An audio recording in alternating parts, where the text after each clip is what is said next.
Assalamualaikum warahmatullahi wabarakatuh. Sahabat Tasik Ngaji, Al-Quranul Karim sekurang-kurangnya memiliki 4 mujizat di dalamnya. Yang pertama ada ijazat tasyrih, mujizat dari segi syariat. Yang kedua ada ijazat lughawi, mujizat dari segi bahasa. Dan yang ketiga ada ijazat ilmi, mujizat dari segi ilmu pengetahuan. Dan yang terakhir yang keempat ada ijazat adadi, mujizat dari segi hitungan-hitungan. Kalau misalkan kita melihat di dalam Al-Quran, memang usia Nabi SAW secara tekstual tidak disebutkan 63 tahun. Tetapi kalau misalkan kita melihat bagaimana Allah Subhanahu wa taala meletakkan ayat demi ayat, surat demi surat, dan kalau misalkan kita melihatnya secara seksama dan mendalam, ayat tersebut, surat tersebut itu menunjukkan kepada usia Nabi SAW yang 63 tahun itu. Sahabat Tasik Ngaji, dalam sirah-sirah Nabi SAW, baik yang dikarang oleh Syekh Safiur Rahman Al-Mubarakpuri atau yang disusun oleh Ibnu Hisam, kalau misalkan kita melihat dalam Ar-Rahiq Al-Makhtum, para ulama sepakat bahwa usia Nabi SAW sampai 63 tahun. Begitupun Ibnu Hisam dan sebagainya, usia Nabi SAW sampai 63 tahun. Nah, ikhwafillah, hal ini menarik karena ternyata di dalam Al-Quranul Karim, kalau misalkan kita melihat dari ijazul adadi, mujizat-mujizat hitungan itu, maka akan bermuara kepada usia Nabi SAW dan usia yang kemudian dijalani Nabi SAW selama Nabi SAW diutus oleh Allah Subhanahu Wa Taala, yakni 63 tahun. Baik, kita akan berbicara tentang kematian di dalam Al-Quranul Karim. Kalau misalkan kita melihat ayat-ayat tentang kematian di dalam Al-Quranul Karim, maka sungguh sangat banyak ayatnya, ya ikhwah. Misalkan salah satunya dalam surat Al-Mulk, Allah Subhanahu wa taala berfirman, faqala ta'ala, a'udzubillahi minasyaitonir rajim, bismillahirrahmanirrahim, allazi khalaqal mauta wal hayata liyabluwakum ayyukum ahsanu amala. Allazi khalaqal maut, Allah Subhanahu wa taala yang menciptakan, yang menjadikan mati dan hidup untuk apa? Liyabluwakum, untuk menguji siapa di antara kalian, liyabluwakum ayyukum ahsanu amala, siapa yang paling baik amalnya di antara kalian. Atau misalkan kita bergeser kepada surat yang lainnya, Allah Subhanahu wa taala berfirman, faqala ta'ala, kullu nafsin dha'iqatul maut, setiap yang bernyawa pasti akan merasakan kematian. Bahkan kalau misalkan kita melihat kepada ayat yang lainnya, Allah Subhanahu wa taala berfirman, fa idza ja'a ajaluhum la yastakhiruna sa'atan wa la yastaqdimun, ketika ajal datang, maka ajal itu tidak bisa disegerakan atau tidak bisa diakhir-akhirkan. Ikhwafillah, tentu ayat-ayat ini berkaitan kematian manusia pada umumnya, bukan dikhususkan kepada Nabi Sallallahu Alaihi Wasallam, tidak dikhususkan kepada diri Nabi Sallallahu Alaihi Wasallam. Jadi Allah Subhanahu Wa Taala berfirman dengan ayat-ayat tadi, itu kematian pada umumnya yang akan dirasakan oleh manusia. Tetapi tahukah sahabat Tasik Ngaji, kalau misalkan kita melihat ayat-ayat yang khusus, yang khitabnya kepada Nabi Sallallahu Alaihi Wasallam, ayat-ayat yang akan dikhususkan kepada Nabi Sallallahu Alaihi Wasallam, di mana Nabi Sallallahu Alaihi Wasallam akan diwafatkan oleh Allah Subhanahu Wa Taala, ini begitu sangat mencengangkan, ya ikhwah. Karena apa? Karena kalau misalkan kita melihat secara mendalam, maka semuanya akan merujuk kepada angka 63, di mana 63 adalah usia Nabi Sallallahu Alaihi Wasallam. Ayat yang dikhususkan kepada Nabi Sallallahu Alaihi Wasallam akan kematian Nabi Sallallahu Alaihi Wasallam, maka kita akan menemukan Allah Subhanahu Wa Taala berfirman, faqala ta'ala, kalimatnya di dalam Al-Quran disebutkan natawaffayannaka. Sekali lagi, natawaffayannaka. Kalau kita bahas secara bahasa, natawaffayannaka, nun di sini artinya kami, Allah Subhanahu Wa Taala.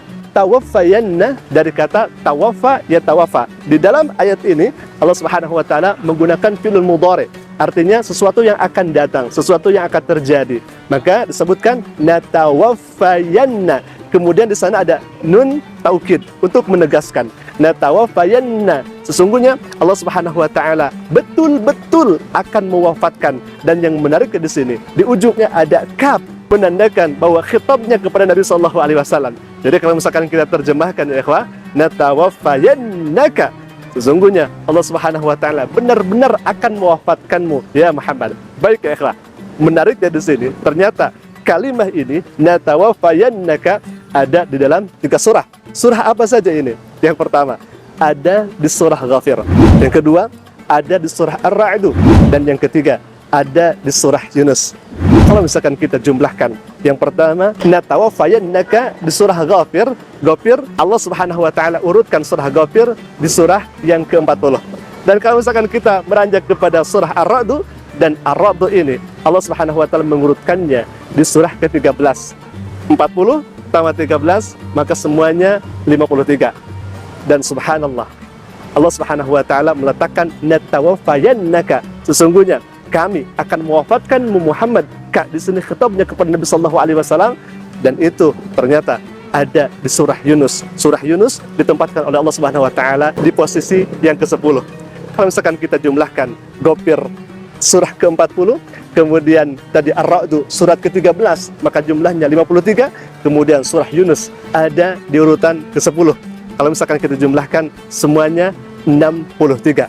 Bukankah ini merupakan usia Nabi sallallahu alaihi wasallam, di mana Allah Subhanahu wa taala mengatakan natawaffayannaka, sesungguhnya aku akan mewafatkanmu Muhammad sallallahu alaihi wasallam. Dan ternyata kalimat ini Allah tempatkan di surah yang berbeda. Kalau kita jumlahkan antara surah satu dengan surah yang lainnya, maka semuanya ada 63. Sahabat Asyik, kalau misalkan kita melihat hitungan-hitungan ini, ternyata bukan tidak memiliki arti juga. Karena apa? Karena tiga keadaan ini sangat fenomenal dan begitu sangat bersejarah bagi Nabi Sallallahu Alaihi Wasallam. Bagaimana tidak ya ikhwah? Karena yang pertama surah Ghafir, surah yang ke-40, di mana Nabi Sallallahu Alaihi Wasallam diangkat menjadi utusan Allah Subhanahu Wa Taala. Dan surah Ar-Ra'd, surat ke-13, di mana Allah Subhanahu Wa Taala mengutus Nabi Sallallahu Alaihi Wasallam di kota Mekkah Al-Mukarramah, dan Nabi Sallallahu Alaihi Wasallam di sana menghabiskan dakwahnya selama 13 tahun. Berarti 40 dengan 13, artinya kurang lebih 53 tahun. Dan subhanallah, di surah yang ketiganya, yakni surah Yunus, Nabi Shallallahu Alaihi Wasallam oleh Allah Subhanahu Wa Taala diutus selama 10 tahun di Madinatul Munawwarah. Jumlahnya ada 63.